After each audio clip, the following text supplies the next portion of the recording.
Welcome to Okaloosa Today, local news and information. Connecting the communities of Footwall Beach, Destin, and Okaloosa County.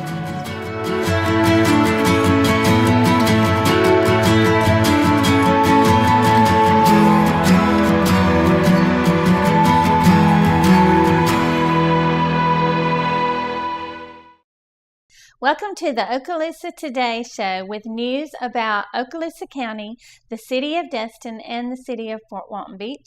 I'm Kathy Newby, Public Information Officer for Okaloosa County. I'm not back in school, though it may look that way. I am at the Heritage Museum of Northwest Florida in Niceville, and I am here with sort of a librarian, though, but she's going to teach us a lot today about the Okaloosa County Time Capsule and all sorts of stuff. We've got Vicki Stever. She is the Okaloosa County Public Library Cooperative Coordinator. Welcome, Vicki. Hi, thank you. And again, of course, our time capsule exhibit is here at the Heritage Museum. So, again, I can't highlight them enough. They've been a wonderful partner in this time capsule, and we're going to kind of give you an update and walk you through the end, what we are approaching the end of our VIVA Florida celebration of 500 years of our great state. So let's start with, again, we've been celebrating this all year long. This is our time capsule. You want to talk about some of the items and kind of go over some of the items that are going to go inside, Vicki? Sure. If you may recall, most people have probably heard about the time capsule by now, that there is a committee composed of members from museums and libraries and the general public, people with an interest who have been accumulating items throughout the year and helping make the determination about what is a snapshot of time in Okaloosa County for this year and what represents the way we live. So we wanted to show today some of the items that have been selected to be in the time capsule. For example, here's a magnet from their Emerald Coast Convention Center Tourist Development Council, one of the things that might be used to promote this area. So that'll be something that they may not do in 100 years. We have some sand that was collected on one of our beautiful white sand beaches. And interesting side note is that to preserve items in the time capsule, for example, the sand had to be baked in an oven so that any organisms or moisture would be removed. Another thing that is indicative of our area and the time in which we live are the types of souvenirs that people might get when they came to the area, and this one is for Crab Island. And as we know, Crab Island isn't an island right now anyway, but it still documents that people were enjoying being in that location.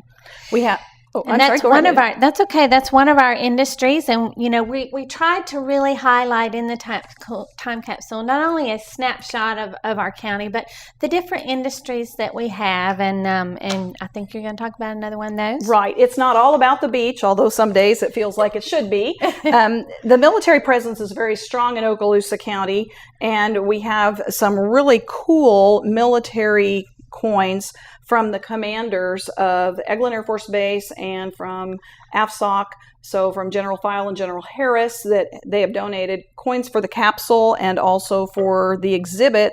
And it's a good time to mention that items in the time capsule, wherever possible, we got duplicates so that people can see them in the exhibit after the capsule is sealed.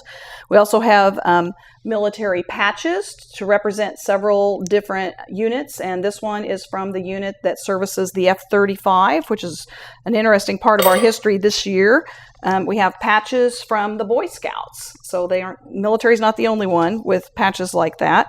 We have coins that represent some of the VIVA Florida activities that are going on this year, and these two are from geocaching trails that were created this year. So, this committee has really worked hard. A lot of people have really put a lot of time and effort into these, not only these items, but our special events. And so let's talk about some of those. We have had special events all year long in our community that already existed. Some already existed, some were new, and we really tried to promote those and promote the 500 years of Florida, sort of tying all that together. One important event that's coming up is going to be a land remembered, and that is, if you don't know about your 500 years of Florida, this is a great way to find out and really learn about the whole state of Florida, and it's done in such a creative and unique way. This is a free event that you won't want to miss. Again, that is a land remembered. And then, of course, the time capsule sealing. I'll let you talk about that, Vicki. Okay. The Land Remembered program, we wanted to say that will be on Saturday, November the 23rd or 3rd? Yes. 23rd at 2 o'clock at the Fort Walton Beach Auditorium. Free event to the public, a live multimedia show.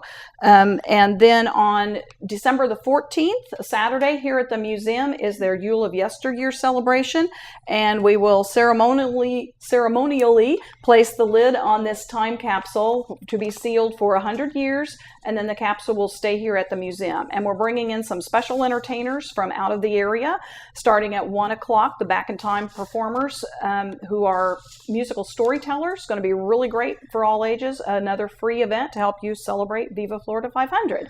And I think we do want to be sure we tell folks, if you want a list of all of the activities that are going on in November and December that are part of our Viva Florida celebrations, you can go to www.readokaloosa.org, which is the library cooperative website. You can go to Follow Facebook. us on Facebook. Absolutely. Follow us on Facebook at Okaloosa Viva Florida. That's right. That's a mouthful. And there are brochures at the Convention Center, at the Tourist Information Center, and there are lots of ways to find out about great things that you can do. Okay, great. And of course, this will be sealed for 100 years. And as Vicki mentioned, it's very important to, if you don't make it for the sealing, you can come see the exhibit here even after we seal this wonderful time capsule. And we'll be right back with our new airports director, Sunil Harman.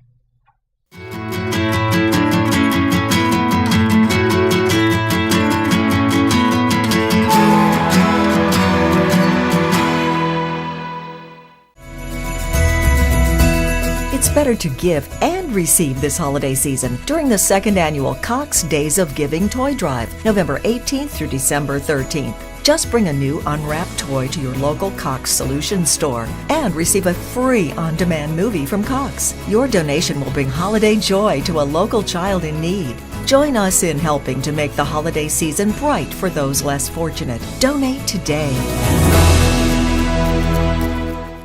When this hospital system needs to manage the care and information of nearly 1 million patients, Cox Business is there. When experts a world apart are needed in one place, we're there. And when visits need to happen well after visiting hours, we're there too. With a $16 billion network, Cox Business powers healthcare. We're there for your business too. Packers, Vikings, Red State, Blue State. We come from different places. Uptown. But when we live united, we create real lasting change in the education, income, and health of our country. United. Real change won't happen without you. So give, advocate, volunteer, live united. Sign up at liveunited.org.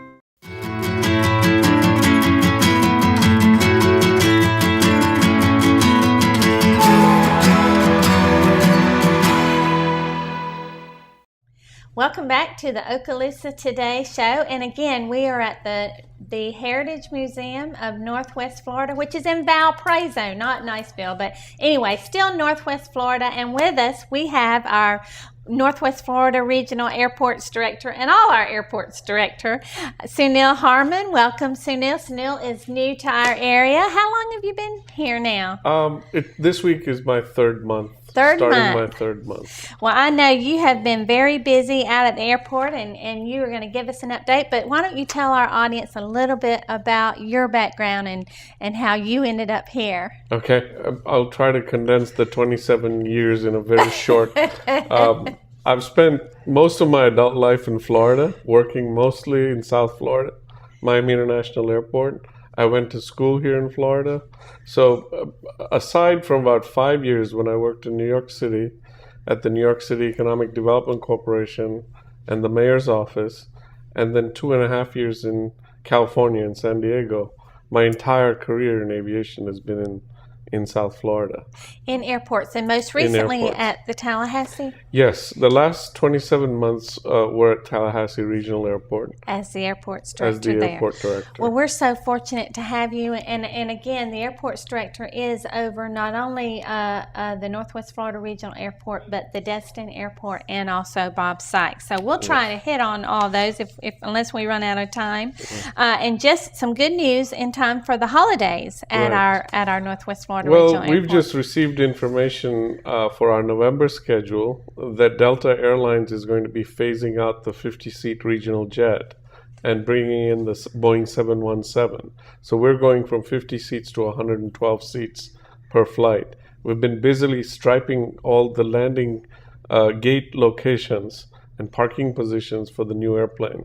Now, what this means to the community is if they're Delta flyers, they'll have greater opportunities to upgrade into what is now the premier class. There are going to be 6 seats in the first class, and then 12 seats in what is known as the economy comfort class, which is similar to a business class. And then the remaining seats will be in the economy class.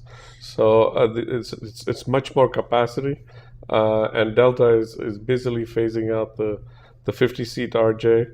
So in 6 months or so, Delta will be operating the 717 primarily from our airport. That's great. And more seats normally means lower prices too, does More it not? seats typically translates to lower prices, but what the airlines have been doing is compressing their seating capacity, so they might actually reduce frequency because they want the market to dictate the price. Obviously, it's supply and demand, and the Sure. airlines have been constraining supply in order to bolster demand and the yield. The yield is the revenue they generate.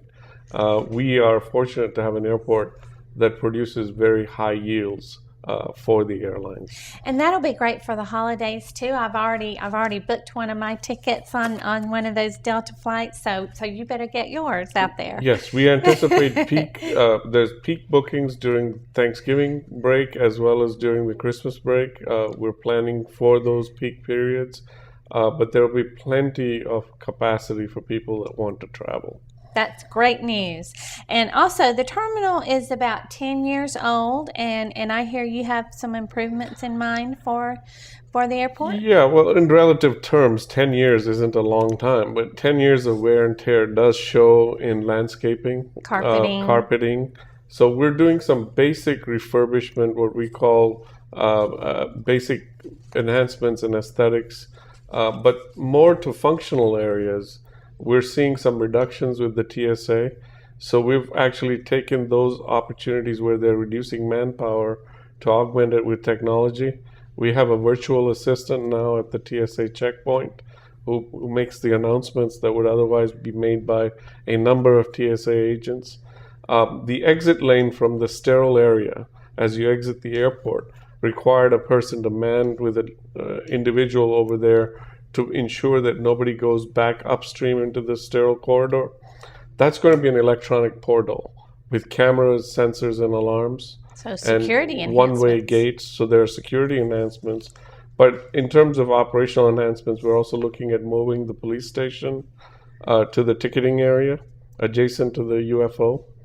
That's an imminent project. We're updating 2 gates at the ground level with brand new passenger loading bridges. Now what is the UFO? The USO. USO. Oh, the USO. Okay, very good. Adjacent to the USO across Gotcha. from them. So there are a number of improvements at Destin Fort Walton Airport as well. Primarily a new air traffic control tower, which is now Very in the exciting. design phase. And that's important from both a safety standpoint as well as an operational efficiency standpoint, because currently that airport is in military airspace, but it's uncontrolled. The tower at Eglin is 5 miles away to the north. It's a little bit too far away to control air traffic locally at Destin Fort Walton. And then at Bob Sykes Airport, we've advanced 2 major projects. We're proceeding with the paving of Fairchild Road, which will benefit an existing tenant, L3. And we've actually begun the planning process for a connection from Route 90 to the airport which will be known as the Forshaw Parkway. We were able to get federal and state authorization to move that project forward, spend the money now, and reimburse ourselves later with state grants. So that's wonderful. a significant project. In total, they're valued at roughly $11 million.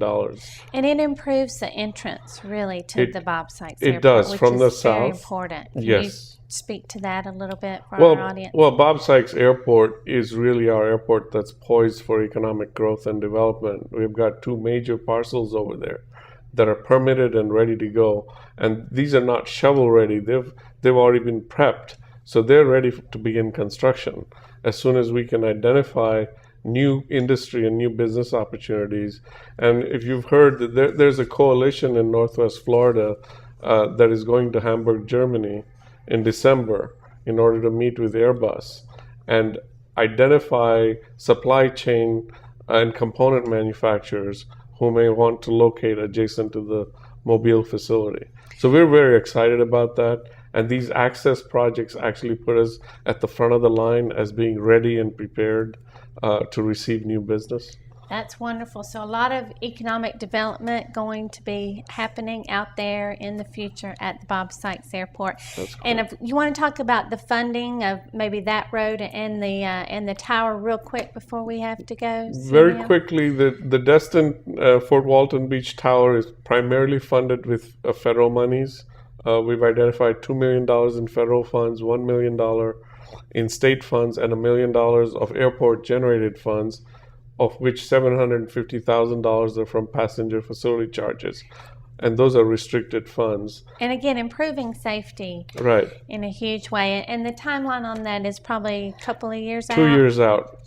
24 months, we hope to have the facility completed. Now, there's also the issue of automating it with the FAA's technology, and we have to depend on them to do that. So there might be some delay in that timeline as they've got a small group of people that equip towers nationwide. Okay.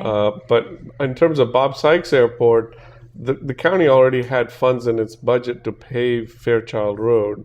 That's roughly a $2 million project. Oh, well, great. And then we've identified from Florida DOT roughly 50% of the funding, roughly $9 million total project cost. So $4.5 million from Florida DOT and $4.5 million from the Department of Airports to cover the cost of that brand new roadway known as Forshaw Parkway. So always a lot going on in our airports. When do y'all expect that road to be done?